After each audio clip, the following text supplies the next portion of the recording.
What's going on YouTube? Appalachian Smokewagon back with another video. On this episode, we're going to talk about holsters. The holsters I choose or the holsters I currently have in my rotation, what I like, just holsters in general. If you like this content, subscribe to the channel, leave me a comment, tell me what holsters you guys are running. I appreciate it. Let's get started. We're going to talk about outside the waistband first. This is just a basic G-code holster. I have a Black Hawk belt clip on here. It just slides in your belt. This is for a Glock 34. I kind of heated it up and modified it a little bit so I could use it with my Glock 17L, which I rarely take out, but on the occasion I want to shoot the 17L, I can put it in this holster. This holster rarely gets used. One of the first holsters I ever really used was Bravo Concealment. This is a Bravo Concealment outside the waistband. I think they're called like pancake style. Like if you need a decent holster on a budget, I mean, you can't beat Bravo Concealment. It fits the way it's made. It fits real tight to the body, and you can throw a hoodie or a long t-shirt on and pretty much conceal it outside the waistband. And if you're carrying a gun, you need a holster. Like, you have to have a holster if you're carrying a gun. Don't just throw them in your hoodie pocket or down in your waistband without a holster. Buy a holster, people. I got this holster off eBay. I bid like some stupid low number and won it. It had the I forget what it's called, the triangle G-code that fits in their mount. It's like looks like a triangle.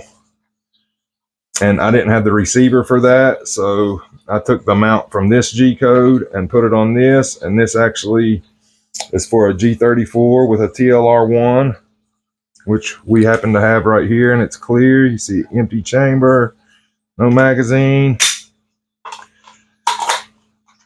This holster has really tight retention. I think it may be for like a Gen 3 or Gen 4 because it fits super tight. My Gen 5 fits super tight in this. So I rarely use this holster, but I have it. It stays in my holster basket. This is a Dara. It's got the retention thing there, so if you drop that, your gun can't fall out. I actually used this holster quite a bit before I got my Safariland. And as you can see, the Kydex is really thick. This is not a bad holster. It's got a leg strap. It's adjustable ride height. You can lift it up or lower it down. This is a decent holster if you're looking for something that's not as expensive as Safariland, but to use on the range, I recommend Dara. It's a decent holster. I used it for a long time. This is also for a G34.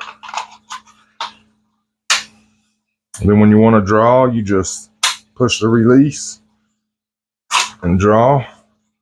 It's a good holster. I also get my holsters for G34s. That way I can also use them with my G17.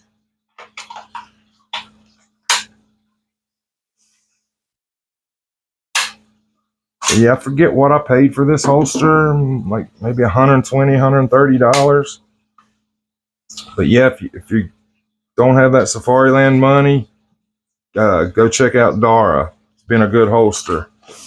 And then what I consider the gold standard of battle holsters, Safariland with the I think it's quick locking system.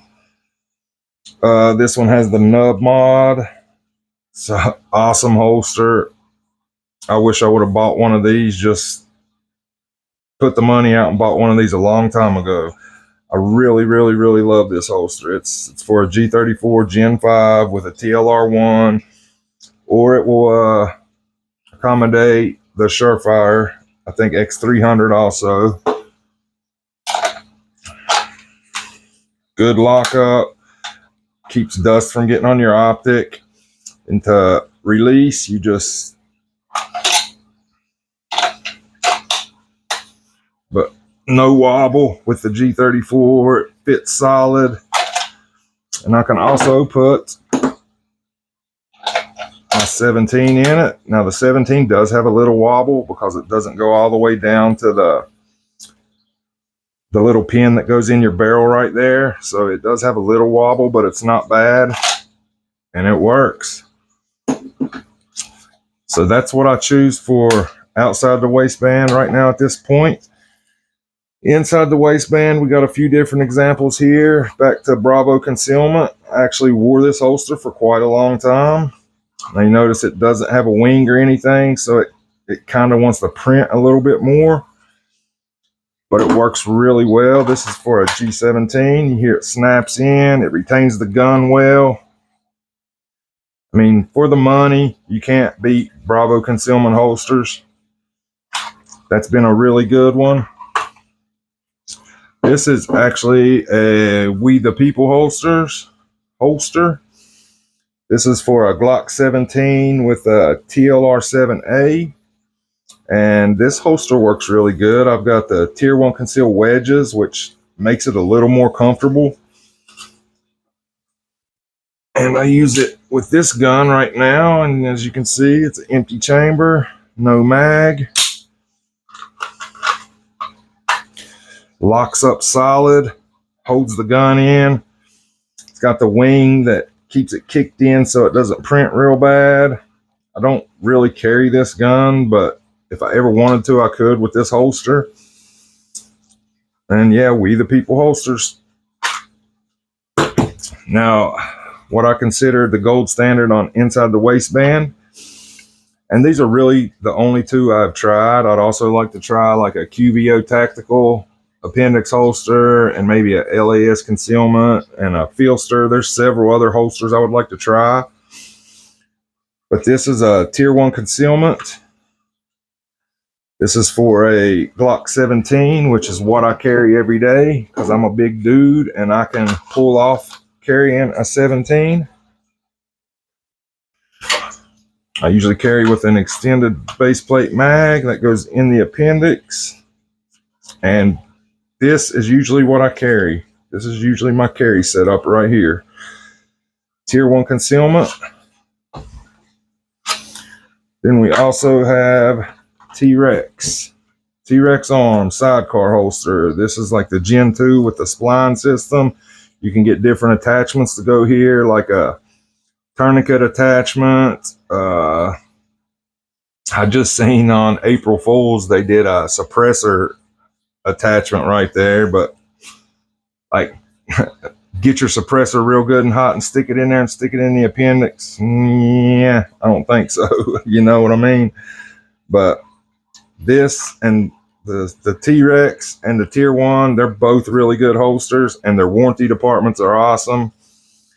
Like I've talked about it in my previous videos, like where I use these holsters a lot, they tend to, my belt tends to push and end up cracking them right here on both of them, the Tier 1 and the T-Rex, and both their warranty departments have always hooked me up and got me a new holster out anytime I had a problem.